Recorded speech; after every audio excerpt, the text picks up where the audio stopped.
बच्चों आज पढ़ेंगे हम लोग क्लास 10 का लेसन बैंकिंग। तो शुरू करने के पहले थोड़ा सा आपको एक ब्रीफ आइडिया देती हूँ कि बैंकिंग में हम बैंक्स में यूजुअली 4 तरह के अकाउंट्स होते हैं, जो कि हैं करंट अकाउंट, जिसके बारे में शायद आप लोगों को पता होगा, सेविंग्स अकाउंट, इसके बारे में भी शायद आप लोग जानते होंगे। एक और तरह का अकाउंट होता है जिसको बोलते हैं हम लोग फिक्स्ड डिपॉजिट अकाउंट, और ये है रेकरिंग डिपॉजिट अकाउंट। और इस चौथे टाइप का जो अकाउंट है, इसके बारे में हम लोग डिटेल में आज के इस लेसन में पढ़ने वाले हैं। यानी कि आज हम पढ़ेंगे रेकरिंग डिपॉजिट अकाउंट के बारे में।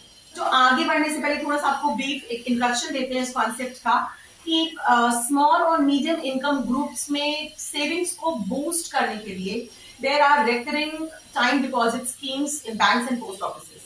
मान लीजिए कि कोई इन्वेस्टर है जो कि हर महीने एक फिक्स्ड अमाउंट डिपॉजिट करेगा बैंक में, generally multiples of 5 for a fixed number of months, जो कि जनरली मल्टीपल्स ऑफ 3 होते हैं।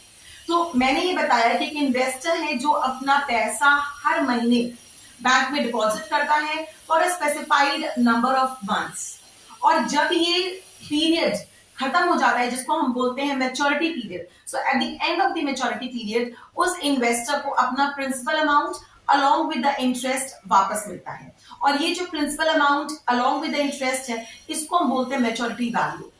ठीक है, तो ये कुछ टर्म्स हैं जो इस चैप्टर में you will be coming across frequently.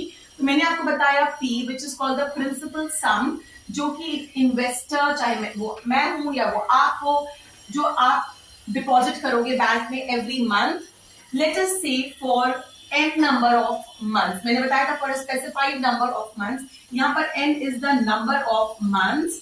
तो अगर आपको वो टाइम पीरियड ईयर्स में दिया रहेगा तो याद रखिएगा कि आपको उसको मंथ्स में कन्वर्ट करना पड़ेगा।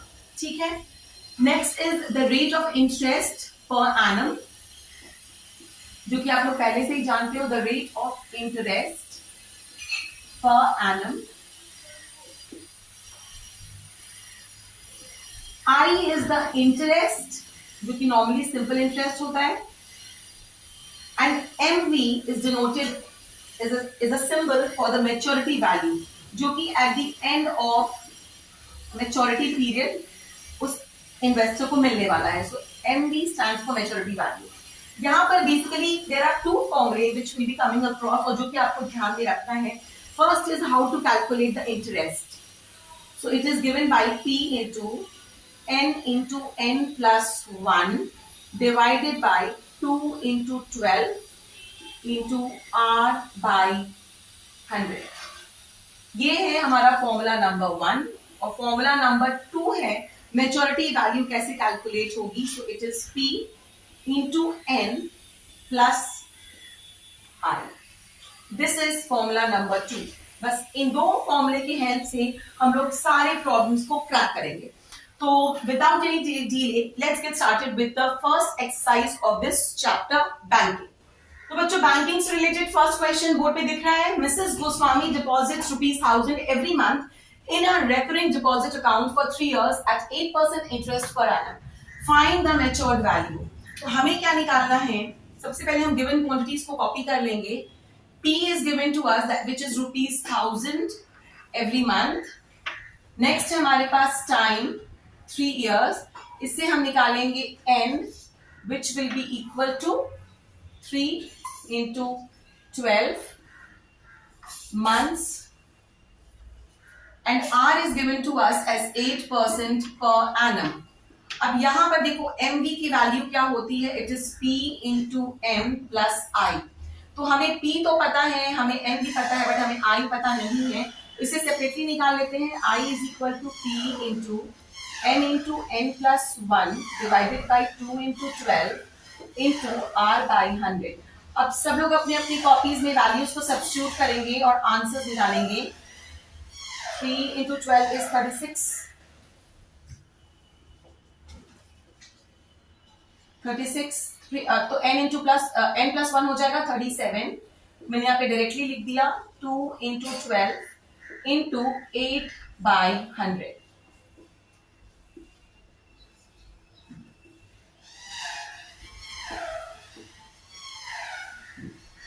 ठीक है, अब और कैंसिल नहीं हो पाएगा। सो फाइनली अब टाइम आ गया है मल्टीप्लाई करने का। सो मुझे मल्टीप्लाई करना है 10 मल्टीप्लाइड बाई 12 मल्टीप्लाइड बाई 37। तो 12 इंटू 37 कितना होता है?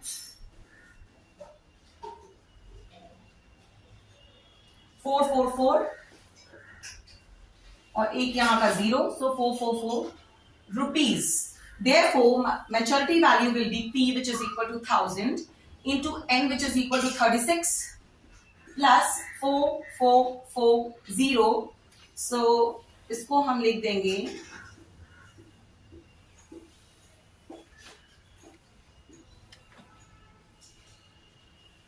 40,440, यानी कि eight the end of 3 years, जो कि मेच्योरिटी पीरियड है, इस पीरियड के एंड में मिसेस गोस्वामी को मिल जाएगा 40,440, जबकि उन्होंने डिपॉजिट करना शुरू किया था 1000 रुपीज एवरी मंथ। तो अगर आप वैसे देखो तो एक साल में इनको मिलना चाहिए था 12,000, तो 3 साल में 36,000। लेकिन चूंकि इन्होंने एक अकाउंट खोला है रेकरिंग डिपॉजिट अकाउंट, तो उसमें इंटरेस्ट ऐड होकर she will be getting 40,440 rupees. Now coming to the next question. चलो बच्चों, दूसरा क्वेश्चन है, Sonia had a recurring deposit account in a bank and deposited ₹600 per month. तो यहीं से हम डेटा कॉपी करना शुरू करते हैं। P is equal to 600 for 2.5 years, यानी कि टाइम दिया है मुझे 2.5 years, which is equal to 5/2 years। ठीक है, तो यहां से मुझे n की वैल्यू निकलेगी, इट विल बी 5/2 into 12, यानी कि 30 months। If the rate of interest was 10% per annum, rate of interest दिया है 10% per annum, find the maturity value of this account। Same type का क्वेश्चन है, यहाँ पर भी हमको आई की वैल्यू पहले निकालनी पड़ेगी, which is given by P into n plus 1 divided by 2 into 12 into R by 100। Value substitute करेंगे, n is 30, तो n plus 1 हो जाएगा 31 divided by 2 into 12, R is 10 by 3 4s are 2 15 5, यानी यहाँ पे हमें मल्टीप्लाई करना है 15 को, 31 को और 5 को। तो ऐसा करने पे हमें क्या मिलता है, यहाँ करते हैं 15 into 31 is 465 multiplied by 5, 2325। सबका वही आंसर आ गया, वेरी गुड। अब यहां से हम निकालेंगे मैच्योरिटी वैल्यू। तो मैच्योरिटी वैल्यू का फॉर्मूला याद हो गया सबको, MV is equal to P into N plus I।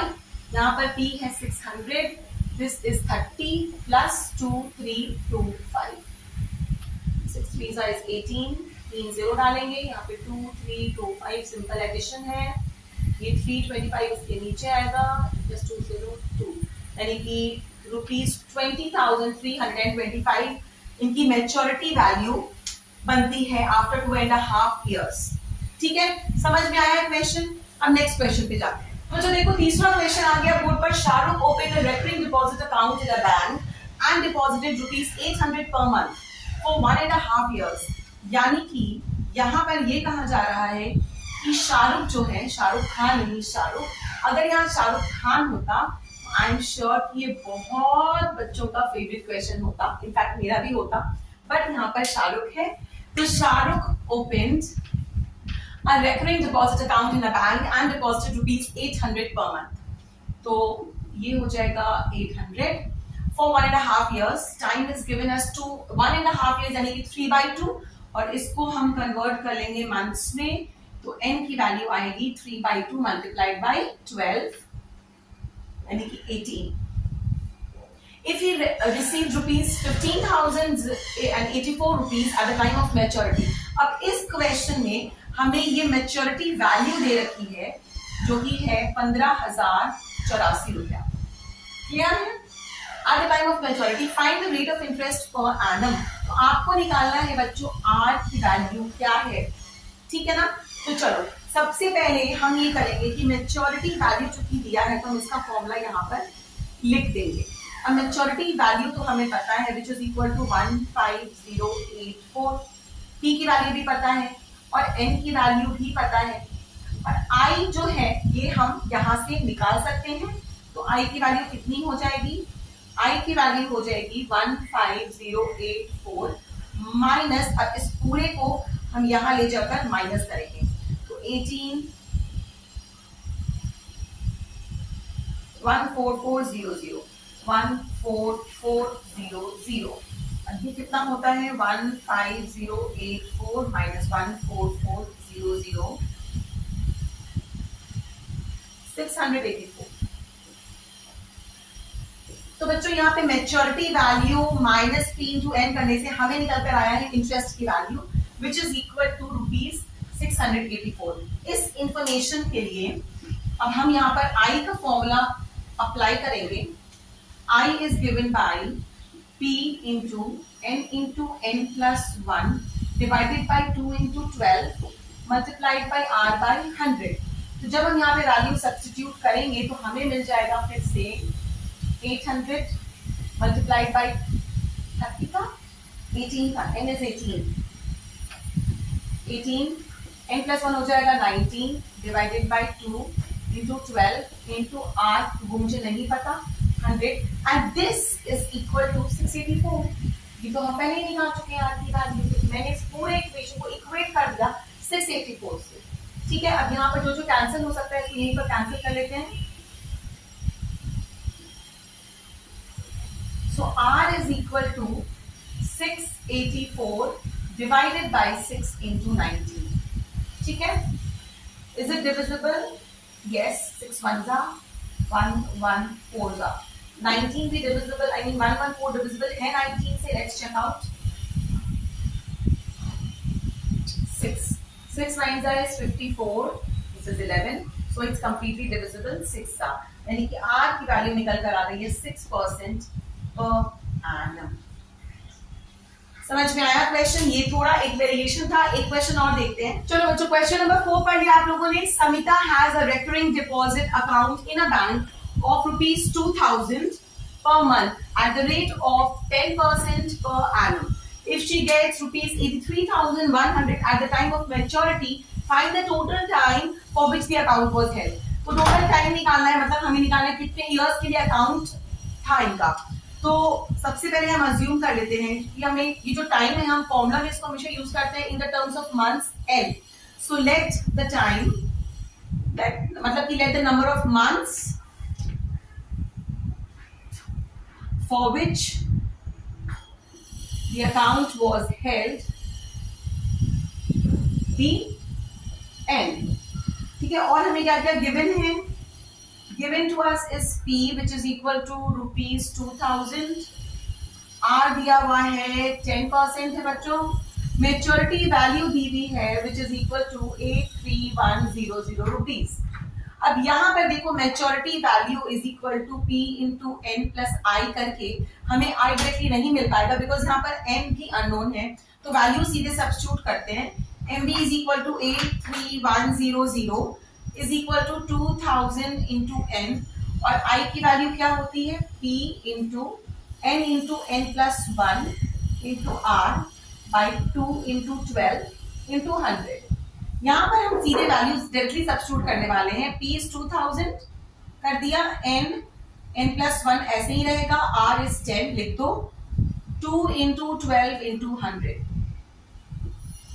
अब बच्चों मैं यहाँ पर और कुछ कैंसिल नहीं करूंगी बिकॉज यहाँ पे 2000 n जो है वो कॉमन निकल कर आएगा बाहर, तो हम वही लिखने वाले हैं। यहाँ पर मैंने 2000 n को निकाल दिया बाहर कॉमन, बचा क्या यहाँ पर 1, यहाँ पर बच गया n plus 1 by 240 correct.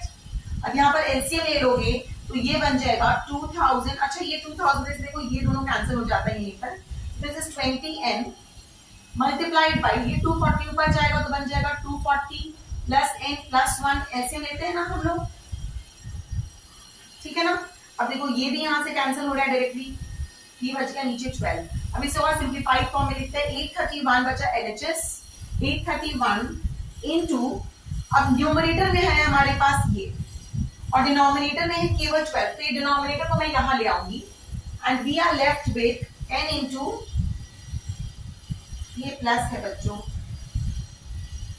n into 241 plus n। ठीक है, तो 831 इंटू 12 कितना होता है, यहां पर सब लोग सॉल्व करके देख लेंगे। 831 इंटू 12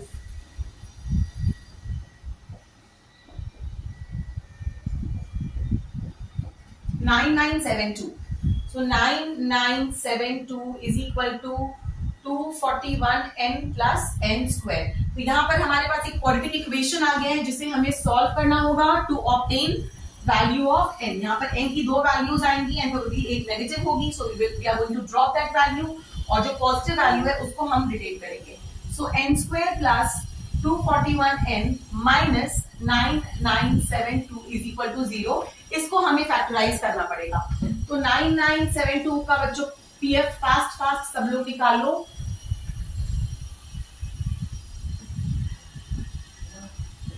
टू 2493, ये 3 से डिविजिबल है, 831, ये भी 3 से है, 2 का 7 7। अब बच्चों ये 277 जो है ये मुझे एक प्राइम नंबर का दिख रहा है, तो ट्राई करते हैं। 3 3 9, 9 2 18, 18 2 36, तो 277 माइनस 36 कितना होता है बच्चों, 241। परफेक्ट, हमारा काम हो गया। तो हम यहाँ पे लिखेंगे 277n माइनस 36n। ठीक है, जब आप इसको माइनस करोगे तो आपको 241n मिलेगा और जब आप इसको मल्टीप्लाई करोगे तो आपको माइनस 9972 मिल जाएगा। तो यहाँ पर कॉमन निकाल लो और यहाँ पर माइनस 36 कॉमन निकलेगा, तो n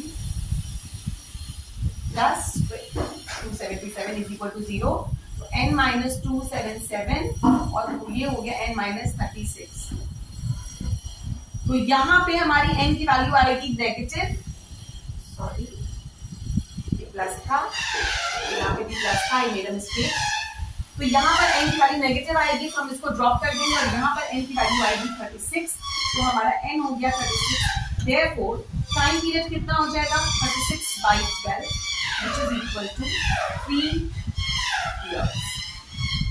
समझ में आया बच्चों? तो इस तरह से कुछ हम बैंकिंग के क्वेश्चंस का अप्रोच रहता है, काफी सिंपल है, सिंपली फॉर्मूला बेस्ड है। कभी कभी यू नीड टू फैक्टराइज, आपकी इक्वेशन मिलता है क्वाड्रेटिक, उसको आपको फैक्टराइज करना पड़ेगा।